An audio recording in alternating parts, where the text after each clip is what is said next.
जब से चुनाव आयोग की टीम बिहार में आई है, वोटर लिस्ट को लेके काफी हंगामा मचा हुआ है। आपका इस पर क्या मत है? चुनाव आयोग पर लोगों की विश्वसनीयता थोड़ी कम होती जा रही है, इसलिए कि कई बार ऐसा दिखता है कि चुनाव आयोग जो कर रहा है उससे सत्ता पक्ष को लाभ मिलता है या मिलता दिखता है। अब ये जो वोटर रोल के रिवीजन का मामला है, ये सामान्य प्रक्रिया नहीं है।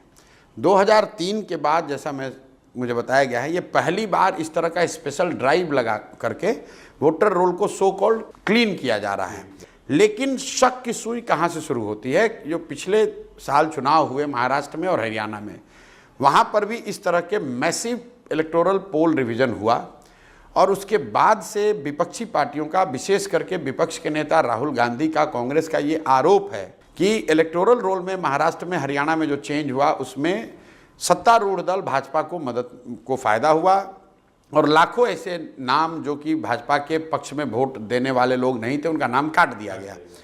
ऐसा आरोप है।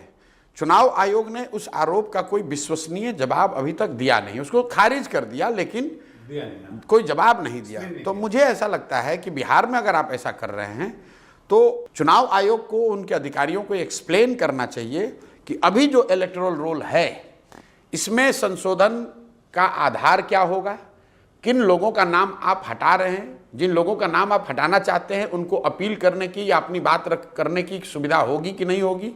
दूसरा, जिन लोगों का नाम आप जोड़ना चाहते हैं कम से कम ये बताइए तो कि भाई वो आदमी क्यों छूट गया था और किस आधार पर उसका नाम जोड़ रहे हैं। और इन सब प्रक्रिया के बाद एक बार फिर से जो रिवाइज्ड इलेक्टोरल रोल हो वो सारे स्टेक होल्डर्स को प्रकाशित किया जाना चाहिए। क्या इलेक्शन कमीशन ने इस प्रक्रिया को पूरी तरीके से ट्रांसपेरेंट बनाया है? क्या उन्होंने सारे स्टेक होल्डर को विश्वास में लिया है? क्या उन्होंने पत्रकारों को, मीडिया को ये बताया कि इससे होगा क्या, कौन लोग जुड़ेंगे, कौन लोग हटेंगे? जो लोग हटेंगे उनके पास अपना प्रतिवेदन, अपना आवेदन देने का क्या प्रक्रिया होगा? जिसको जोड़ोगे उसको जोड़ने का आधार क्या होगा? इतनी बात आप बता दीजिए। उसके बाद इलेक्टोरल रोल न तेजस्वी यादव का काम है, न प्रशांत किशोर का काम है, न भाजपाइयों का काम है। इलेक्टोरल रोल रिवीजन चुनाव आयोग का काम है। उसको अपना काम आज़ादी से, स्वतंत्रता से, ट्रांसपेरेंट तरीके से करना चाहिए और हम लोग का विश्वास है कि अगर वो करेगा तो लोकतंत्र उसी से चल रहा है। लोकतंत्र के प्रक्रिया, लोकतांत्रिक प्रक्रियाओं में कॉम्प्रोमाइज़ नहीं होना चाहिए। हम लोग पक्ष विपक्ष में नहीं खड़े हैं।